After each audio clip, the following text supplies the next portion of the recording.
Cardiac tamponade can be broken down. Tamponade refers to pressure, which obstructs blood flow, and cardiac refers to the heart.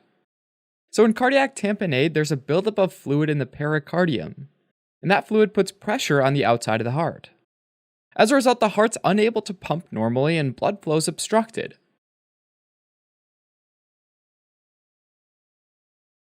Normally, the heart sits inside the pericardium, which is a pouch or cavity with two layers. The outer layer is the fibrous pericardium, and it helps keep the heart in place within the chest cavity.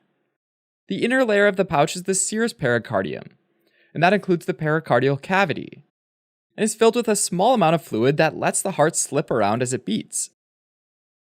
The cells of the serous pericardium secrete and reabsorb the fluid, so usually there's no more than 50 milliliters of fluid in the pericardial cavity at any time.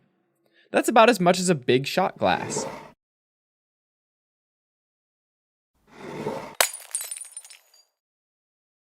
A pericardial effusion is when the fluid starts to pool in the pericardial space, and it can develop into cardiac tamponade, depending on how much fluid there is and how quickly it accumulates.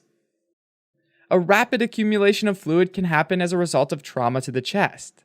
For example, a stab wound can puncture a blood vessel and fill the pericardium with blood. Even blunt trauma, like a steering wheel getting pushed into your chest during a car crash, can lead to tamponade, because the force of the impact causes the rupture of lots of small blood vessels. Cardiac tamponade can classically happen a few days after a myocardial infarction, because the weak, infarcted ventricular wall ruptures when it's exposed to high ventricular pressures. A rare cause is heart surgery, where once again a weakened muscle can rupture and cause cardiac tamponade, days after the operation. Yet another cause is aortic dissection, which is when blood pools in the actual wall of the aorta. If the aortic dissection ruptures through the wall of the aorta and through the fibrous pericardium, blood can spill right into the pericardial cavity, leading to cardiac tamponade. In these rapid situations, even a small volume, as little as 150 milliliters, can lead to tamponade, because the pericardium doesn't have time to stretch and accommodate it.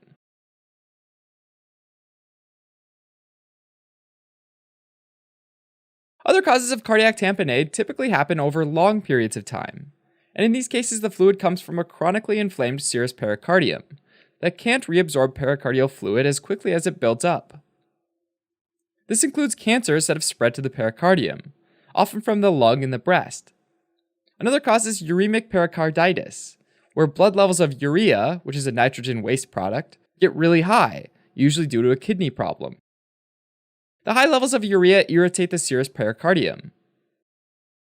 More rarely, cardiac tamponade can happen because of hypothyroidism, or because of chronic inflammation from a connective tissue disease. In these situations, when fluid accumulates gradually, the pericardium can hold as much as 1.5 liters of fluid before tamponade sets in.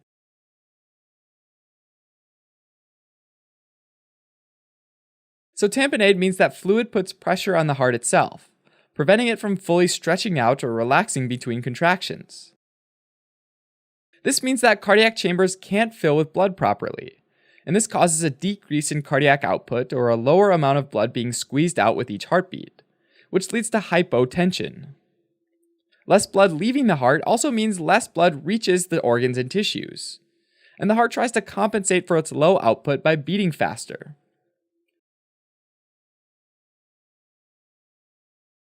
When a person suffering from cardiac tamponade inhales, the systolic blood pressure sometimes drops.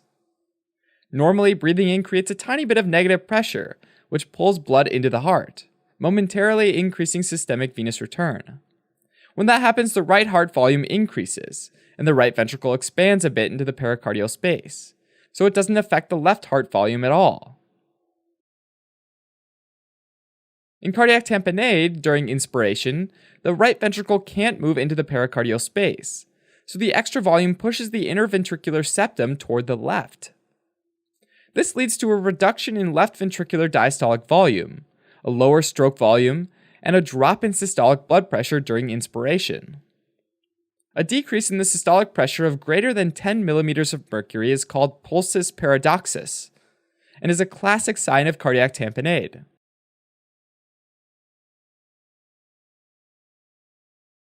In tamponade, there's also trouble in the upper heart chambers. The atria can't distend enough to accommodate the venous blood returning to the heart. That blood will have nowhere to go but back into the veins. And that's why you'll typically see distended jugular veins when you look at the neck of a person with cardiac tamponade. This sign is actually part of a triad of symptoms called Beck's triad, which is distended neck veins, hypotension, and distant heart sounds on auscultation. Although not part of the triad, tachycardia as well as coughing can also develop. People with tamponade might also have dyspnea, or difficulty breathing, as well as weakness and lightheadedness. If it gets severe enough, the heart can ultimately start getting ischemic, or low on blood, which causes it to stop beating. And this situation requires immediate drainage of pericardial fluid. A diagnosis of cardiac tamponade often starts with an ECG. Classic findings include tachycardia, a low QRS complex voltage, and electrical alternans, which is when the QRS complexes have different heights. Echocardiography can show the excess pericardial fluid, as well as the heart swinging inside the pericardial cavity. Cardiac catheterization measures the pressure inside the cardiac chambers. In the case of tamponade, the pressure in all 4 chambers is equal. Treatment of cardiac tamponade in the acute setting is pericardiocentesis, and that's where a needle is inserted into the pericardium to drain the excess pericardial fluid. After that, the underlying disease is typically addressed. Alright, as a quick recap, cardiac tamponade is a collection of fluid inside the pericardium that puts pressure on the heart and affects its function. It frequently presents with Beck's triad, which is hypotension, distended neck veins, and distant heart sounds on auscultation.